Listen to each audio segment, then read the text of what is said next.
Assalamu alaikum, Zakir Sahab. My name is Jahangir, I am a revert. My question is, what should I do if my office timings do not permit me to pray on time?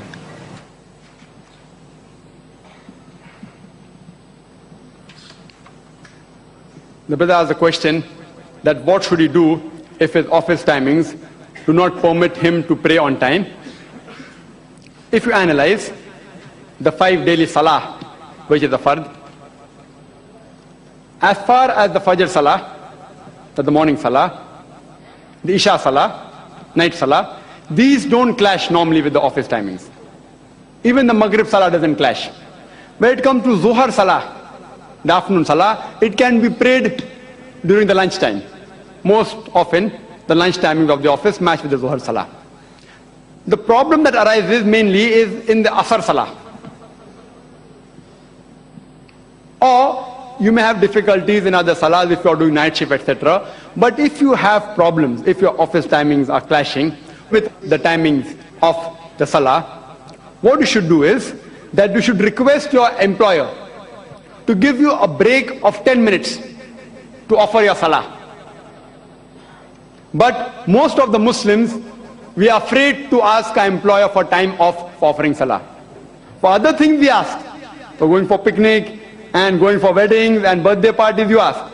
But for offering salah, we feel shy.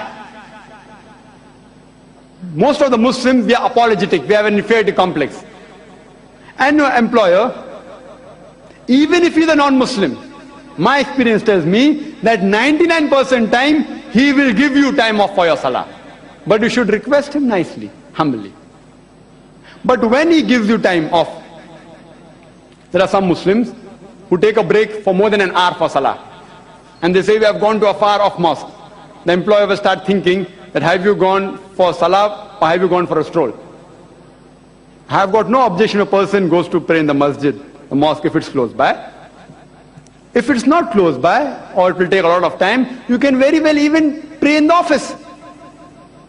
You can have a compact prayer mat, a musalla, and keep in your locker.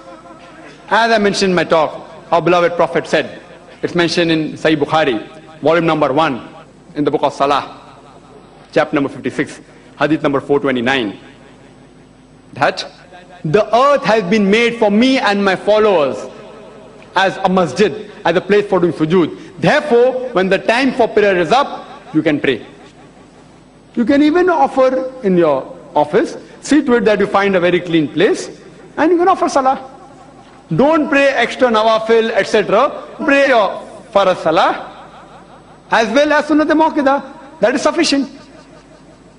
But there are some people who, when they go to offer salah, and if they find that picture is obstructing them for salah, they take out the picture. Or they cover the picture with the cloth. If the picture is obstructing your salah, pray in another room. Why you have to pray in the room which has the picture? Go in another room.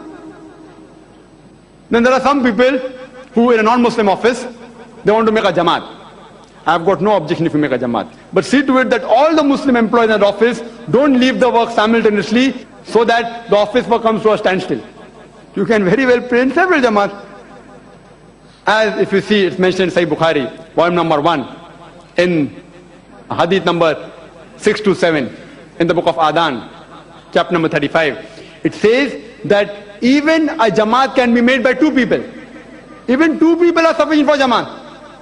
So if you work in non-Muslim atmosphere, don't put the office work at standstill. Offer in various jamaats.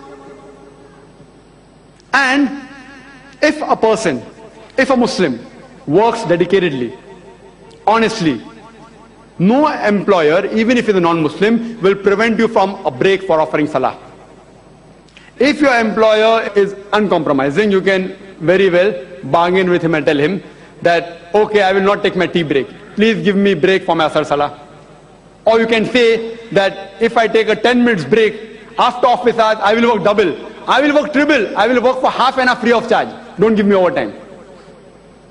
Any businessman will agree with the person who is taking 10 minutes off and is working half an hour extra after office hours. Normally you have to pay double or 1.5 times. So you tell him, I will work thrice the time of the break and don't give me a single pie. He will surely agree. But in extreme cases, if your employer is amongst the 1% or uncompromising at all, the best option for you is remaining is that you change the job. Offering salah is fard. If the employer is among the one person who doesn't give you offer salah, change the job. You may never know, Allah subhanahu wa ta'ala will give you a job in which you may earn more. But irrespective whether you earn more or less in the new job, offering salah will gain you more benefit in the hereafter than not offering and getting a few hundred rupees more. Unfortunately, even in some of the Muslim offices which have most of the employees in it Muslims, they don't offer salah. Neither alone, neither in Jamaat. I would like to request all the Muslim brothers that in the office, they should see to it that they themselves, along with their employees who are Muslims, they should offer salah. And there are always ways in which you cannot disturb your office work and yet offer salah. In fact, in the long run, if you offer salah along with the employees, it will help you in your business and you will make more profit. Hope that answers the question. Jazakallah khair.